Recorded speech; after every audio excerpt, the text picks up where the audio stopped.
So hello everyone and welcome back to my channel in another video.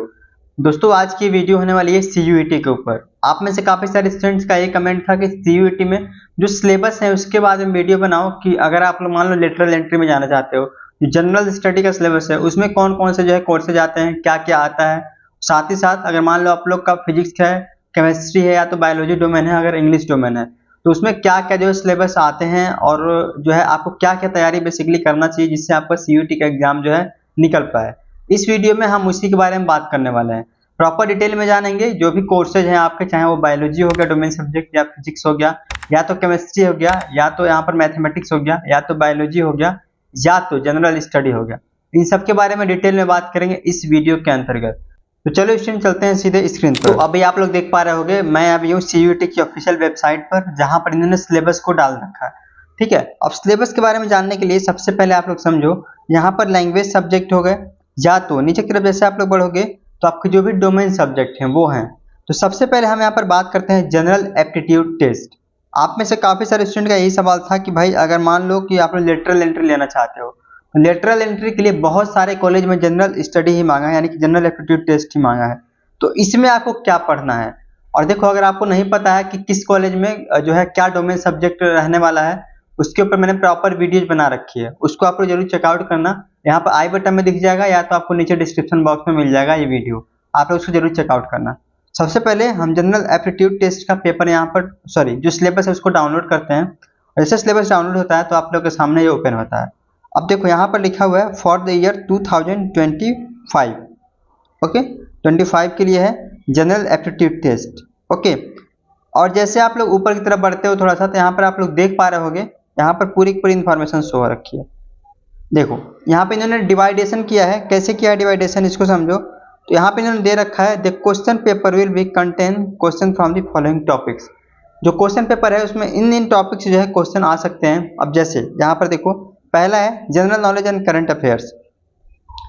अब इसमें देखो ये जनरल नॉलेज और करंट अफेयर इतना वास्ट सिलेबस है, मतलब कि आप लोग जितना पढ़ोगे ना वो खत्म नहीं होने वाला है।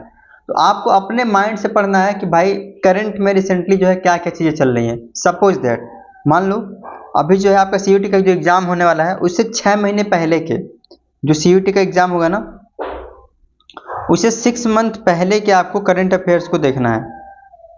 ठीक है, 6 मंथ पहले के बहुत सारे यूट्यूब वीडियोस हैं, वहाँ पर यूट्यूब चैनल पे आप लोग जाओगे, सिंपली लिखोगे कि current affairs for the month, ठीक है, for the January month, for the February month, उसमें एक समराइज भी आ जाता है, वहाँ से आप लोग इसको जो है तैयारी कर सकते हो। और डेफिनेटली मैं आपसे कह रहा हूँ स्टूडेंट, ये देखो चूंकि सीयूटी का पेपर मैंने भी दिया है तो मुझे इसके बारे में पता है अच्छे से। ठीक है, यहाँ पे जनरल नॉलेज और करंट अफेयर्स, और जनरल नॉलेज जो है उसमें आप लोग समझो कि जो सीयूटी एक लुसेंट की बुक आती है ना, अगर मुझे कहीं उसका लिंक मिला तो मैं वीडियो में डालूंगा उसको। लुसेंट से आप लोग अपने इस जनरल नॉलेज के जो फंडामेंटल्स हैं उसको क्लियर कर सकते हो।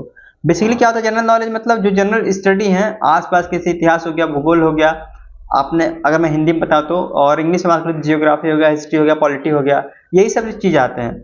अगर आप लोग कॉन्स्टिट्यूशन की बात करें तो कॉन्स्टिट्यूशन से उनके कितने आर्टिकल हैं, क्या क्या राइट्स हैं, क्या क्या अमेंडमेंट्स है, वो सारी चीज़ें आती हैं। ठीक है, तो सिंपली आप लोग यूट्यूब पे इसके लिए सर्च करना, मैं बता रहा हूँ कैसे आपको तैयारी करना है।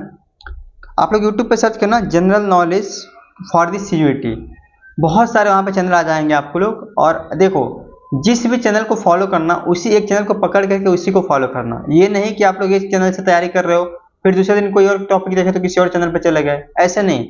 ऐसे करोगे तो आप लोग गुमराह होगे, भटक जाओगे और आपका जो है ये पूरा हो भी नहीं पाएगा। ठीक है, दूसरा देखो general mental ability and numerical ability.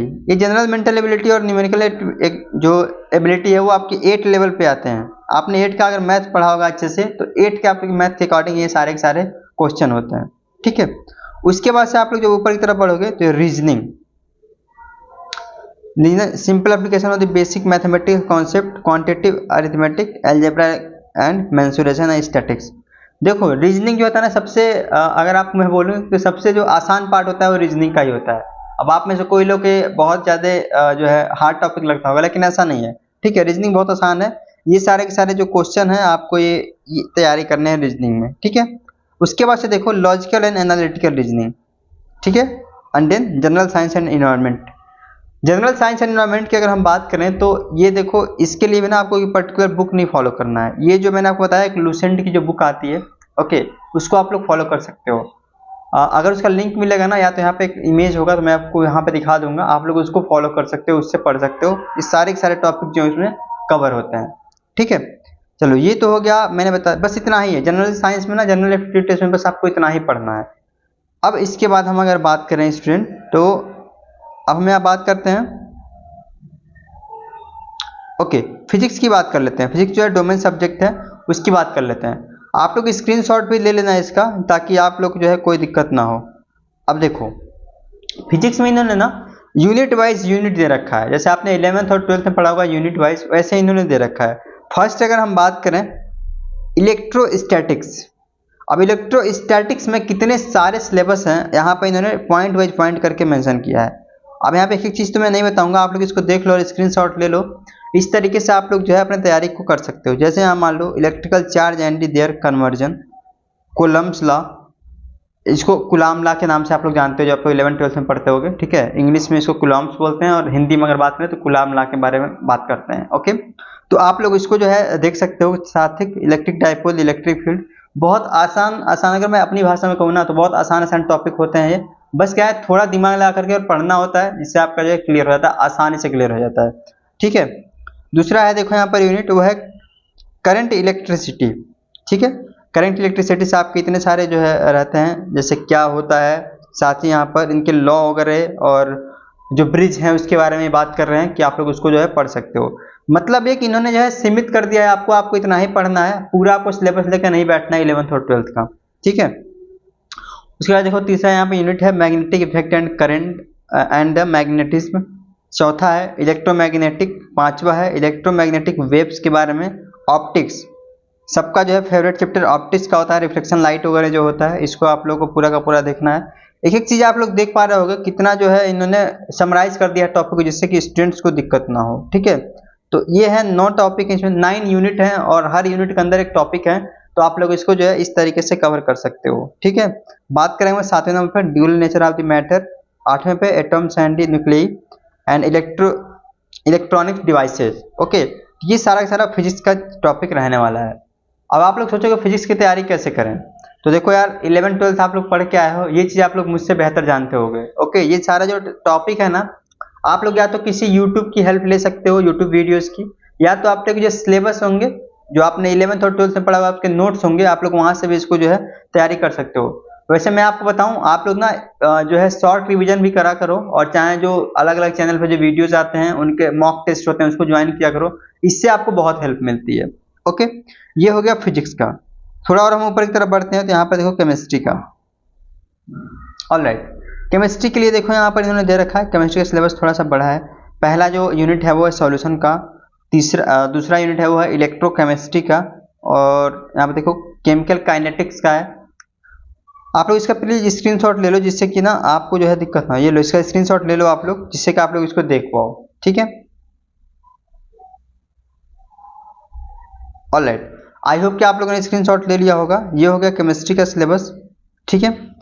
इसका आप लोग स्क्रीनशॉट एक बार ले लो अच्छे से, जिससे कि आप लोग जो है, ठीक है स्टूडेंट। ये देखो, ये हो गया केमिस्ट्री का सिलेबस। एंड अगर हम बात करें यहाँ पर बायोलॉजी की, तो बायोलॉजी में आपको मैं थोड़ा टाइम दूंगा, इसमें देना चाहूँगा। चलो, ये हो गया इंग्लिश। इंग्लिश के बारे में अभी बात करेंगे हम, और साथ ही साथ यहाँ पे देखो बायोलॉजी के बारे में। चलो, बायोलॉजी को हमने क्लिक कर लिया। अब देखो, बायोलॉजी का सिलेबस इन्होंने बहुत अच्छे से समराइज कर दिया है। पहला जो चैप्टर होने वाला है इनका, वो होने वाला है रिप्रोडक्शन का, ठीक है। रिप्रोडक्शन का जो चैप्टर है, इसमें इन्होंने बता दिया है कि भाई हम रिप्रोडक्शन में कौन कौन से चैप्टर है और क्या क्या पूछेंगे। पहले चैप्टर में बात कर रहे हैं सेक्सुअल रिप्रोडक्शन, फ्लावरिंग प्लांट्स, यानी कि आपने जियोलॉजी और बॉटनी पढ़ा होगा, तो ये जो है पार्ट है वो बॉटनी का है, ठीक है। अब जनरली क्या होता है कि बॉटनी बहुत लोगों को पसंद नहीं आता है, लेकिन ये बॉटनी का यहाँ पार्ट सारा का सारा रहने वाला है। फिर यहाँ पर दूसरा आता है, जो जियोलॉजी का पोर्शन होता है, वो होता है student human reproduction, male and female organ, ठीक है। Menstrual cycle, fertilisation, embryo development, इस सारा का सारा इन्होंने सिलेबस दे दिया है। जितने भी जो है ह्यूमन रिप्रोडक्शन के हैं वो सारा दे दिया है। प्लांट रिप्रोडक्शन के भी सारा सिलेबस इन्होंने उठा के दे दिया है। और उसके बाद से इन्होंने दिया है reproduction health need for the productive health and the prevention of the sexual transmitted disease. उसके बाद इन्होंने डिजीज के बारे में दिया है। तो भाई बहुत अच्छा कॉम्बिनेशन है, आप लोग देखो इसको तैयारी करो, डिजीज के बारे में पूरा का पूरा क्लियर हो जाएगा, साथ ही साथ जो है आपका रिप्रोडक्शन ऑर्गन और रिप्रोडक्शन चैप्टर पूरा का पूरा क्लियर हो जाएगा आपको। ठीक है, ये सारा का सारा हो गया फर्स्ट में। बात करें अगर हम यूनिट सेकेंड की, तो जेनेटिक्स एंड इनोवेशन। अब देखो इसमें इन्होंने अलग अलग चैप्टर दे रखा है, चैप्टर 4 दे रखा है, चैप्टर 5 दे रखा है, चैप्टर 6 दे रखा है। अब आप में से ना काफ़ी स्टूडेंट ऐसे होंगे जो कि 12th अगर बहुत अच्छे से पढ़े होंगे अपने बायोलॉजी को, तो भाई ये सिलेबस आपके लिए कुछ भी नहीं है, लिटरली मैं बता रहा हूँ स्टूडेंट, ये सिलेबस आपके लिए कुछ भी नहीं है अगर आपने 12th में अच्छे से पढ़ाई करी है तो। ठीक है, देखो यहाँ पे चैप्टर 4 में दिया इन्होंने principle and inheritance of the variation, heredity and the variation. साथ ही साथ बात करें चैप्टर 5 की, तो molecular basis inheritance, search genetic material DNA. और 6वें नंबर की बात करें यहाँ पर evolution of the origin of the life. ठीक है, इसमें कुछ कुछ लॉ हैं, कुछ कुछ प्रिंसिपल्स हैं, उसके बारे में आपको बात करना है और उसके बारे में आपको पढ़ाई करनी है। ठीक है, तीसरे यूनिट की बात करें हम, तो biology and human welfare. Okay, अब इसमें क्या है, आपके जो डिजीज है ना वो सारे के सारे आ जाते हैं। जैसे सपोज दैट मान लो आप लोग यहाँ पर ह्यूमन हेल्थ एंड डिजीज पढ़ रहे हो, इसमें देखो कौन कौन से हैं। तो पैथोजेंस आ गए, पैथोजेंस में देखिए पैरासाइट्स वगैरह होते हैं जितने हो गए, चाहे मलेरिया हो गया, डेंगू हो गया, चिकनगुनिया हो गया, फाइलेरियासिस हो गया, एंड टाइफाइड हो गया, निमोनिया हो गया, कॉमन कोल्ड हो गया। साथ ही साथ देखो यहाँ पर ब्लड एड्स एंड HIV, आपने पढ़ा होगा, HIV हो गया, एड्स हो गया, एडिलोसेंस एंड एल्कोहल का क्या एब्यूज है, क्या मिसयूज है, इसके बारे में इन्होंने बता रखा। ये समझो आप लोग कि आपका जो सिलेबस है ना वो बहुत इन्होंने शॉर्ट कर दिया, बहुत अच्छा कर दिया, जिससे आपको पढ़ने में तो भाई दिक्कत नहीं होने वाली। ठीक है, उसके बाद से आपका आता है लास्ट टॉपिक, वो है यूनिट इकोलॉजी एंड इन्वायरमेंट। अब ये देखो, जब मैंने आपको बताया था कि आप लोग जनरल साइंस पढ़ोगे ना, तो जनरल साइंस में ये सारी की सारी चीज़ें आ जाएगी। यहाँ पर अगर आप लोग क्लियर करोगे इस सब चीज़ों को, तो जनरल साइंस में भी ये चीज़ें आती हैं, यानी कि जनरल स्टडी में। तो जनरल स्टडी का आपका कॉन्सेप्ट यहाँ पर क्लियर हो जाएगा अगर आप लोग इस अपने सिलेबस को अच्छे से कवर कर लोगे तो। ऐसा नहीं आपको दोनों जगह पढ़ना पड़ेगा, एक जगह पढ़ोगे आप लोग वहाँ का भी हो जाएगा। ठीक है, बात करें अगर हम यहाँ पर बायोटेक्नोलॉजी एंड इट्स एप्लीकेशन की, तो मैं बता दूं आपको ये मेरा बहुत फेवरेट चैप्टर हुआ करता था जब मैं 12th में अपनी पढ़ाई करी थी। तो बायोटेक्नोलॉजी में principle process genetic engineering recommendation DNA technology. अब देखो इसमें ना थोड़ा सा आपको अंदर तक पढ़ना पड़ेगा, अंदर तक इन द सेंस ये नहीं कि आप लोग लाइक ऊपर ऊपर पढ़ लिए फ्लो फ्लो में और हो जाएगा, ऐसा नहीं होगा, क्योंकि इसमें कॉन्सेप्चुअल चीज़ें होती हैं। ठीक है, वो आपको जो है क्लियर करना पड़ेगा अपने कॉन्सेप्ट को। सबसे पहला जो है जेनेटिक इंजीनियरिंग का जो है क्या प्रिंसिपल है, और रिकॉम्बिनेंट डीएनए टेक्नोलॉजी क्या होती है। ठीक है, इसको आप लोग ध्यान से पढ़ना है स्टूडेंट, क्योंकि इससे क्वेश्चन बहुत ज़्यादा जो है बनते हैं आपके CUET में। Biotechnology and its application, application of the biotechnology, health and agriculture, human insulin, vaccine production, stem cell technology. अब देखो यहाँ पर जो ह्यूमन इंसुलिन है ना, उसके बारे में आपको ध्यान से पढ़ना है, कितने सारे उसमें चेन होते हैं, कितना रिएक्शन होता है। आप अगर पढ़ोगे उसको तो आपको पूरा का पूरा पता चल पाएगा। तो ये आपको थोड़ा ध्यान से पढ़ना, ये नहीं कि भाई चलो ये इंसुलिन वगैरह आ रहा है तो इसको छोड़ दें, बिल्कुल छोड़ना नहीं है, क्योंकि इससे आपके आराम से 2 से 3 क्वेश्चन बन जाते हैं। ठीक है, तो ये आपको ध्यान रखना है। ओके, चलो अब यही हो गई बात आपकी बायोलॉजी की। अब यहाँ पर हम बात करते हैं स्टूडेंट इंग्लिश की, इंग्लिश का क्या क्या सिलेबस रहने वाला है। ठीक है, तो इंग्लिश में देखो इन्होंने बहुत ही शॉर्ट कर दिया, बस यही है आपका, हालांकि शॉर्ट दिख रहा है लेकिन भाई क्वेश्चन पता नहीं कहाँ कहाँ से आते हैं, पता भी नहीं चलता है। आपको मैं डिमोटिवेट नहीं कर रहा हूँ, लिटरली बता रहा हूँ। देखो question from the language section from the following topic but are not limited. देखो यहाँ पे इन्होंने लिख भी दिया है ये चीज़, ये फॉलोइंग टॉपिक से आएगा, लेकिन भाई लिमिटेड नहीं है, अनलिमिटेड है, कहीं से भी पूछ सकते हैं, कहीं से मतलब कहीं से। इसे बहुत वास्ट सिलेबस है, इन्होंने साफ साफ ये चीज़ मेंशन भी कर दिया है। Question from the language section will be from the following topics but are not limited to, मतलब हम इसको भाई लिमिटेड नहीं रखेंगे। ऐसा नहीं कि हमने 3 टॉपिक दे दिया तो अब हो सकता है इन 3 टॉपिक के बीच में भी अंदर में कोई टॉपिक हो तो उससे भी ये क्वेश्चन दे सकते हैं। ठीक है, अब यहाँ पे पैसेज इन्होंने दे दिया है रीडिंग कॉम्प्रिहेंशन का। ये तो देखो आसानी से हो जाता है इंग्लिश वाला, जो रीडिंग कॉम्प्रिहेंसिव होती है ना, आपको बेसिकली एक पैसेज आएगा, उन पैसेज में से आपको जो है क्वेश्चन का आंसर देना रहेगा, और क्वेश्चन उसी में रहता है और आंसर भी उसी में रहता है, जैसा आप लोगों ने 12th क्लास में करा होगा। ठीक है, हमारे यूपी बोर्ड में क्या होता था, एक कॉम्प्रिहेंसिव पैसेज आता था, उसमें कुछ नीचे क्वेश्चन होते थे और उसके आंसर भी ना उस पैसेज से ही थोड़ा अपना दिमाग लगा करके देना होता था। तो सेम वही चीज़ आएगा यहाँ पर। तो यहाँ पर देखो narrative and literacy and factual, ठीक है, कुछ तथ्य वगैरह हो गए, फैक्ट्स वगैरह उसके बारे में बात कर रहे हैं। वर्बल एबिलिटी में बेसिकली क्या होता है इसको समझो। Rearrange the parts, match the following, choosing the correct word, synonyms and antonyms. अब इसका मतलब क्या हुआ? अब देखो आप लोग जब अपना डिक्शनरी उठाओगे ना, मतलब लिटरली यार इतने सारे सिनोनिम्स है कि आप लोग पागल हो जाओगे रटते रटते। सब आप लोग मत पढ़ना, मैं आपको फिर कह रहा हूँ, सब पढ़ोगे कंफ्यूजन में हो जाओगे। सिंपली एक किसी भी यूट्यूब चैनल को फॉलो करना। अब आप लोग कहोगे यार मैं केवल यूट्यूब चैनल का ही बता रहा हूँ, तो देखो भाई ट्रेंड के हिसाब से चलना पड़ता है, ठीक है, क्योंकि देखो आपको ये जो इन्फॉर्मेशन है वो यूट्यूब पर ही मिल पाएगी सही से। तो आप लोग क्या करना, सिंपली जो है किसी भी चैनल को फॉलो करना जहाँ पर सिनोनिम्स और एंटोनिम्स की बात होती है।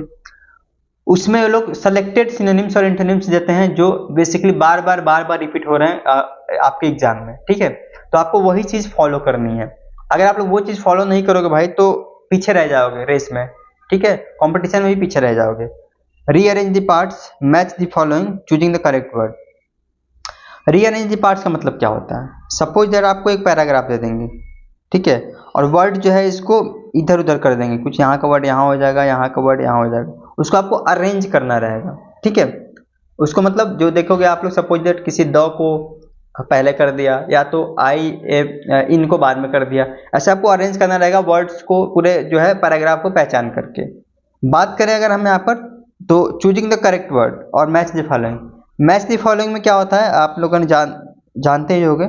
यहाँ पे इन्होंने 4 दे दिया, 1 2 3 4, 1 2 3 4, ठीक।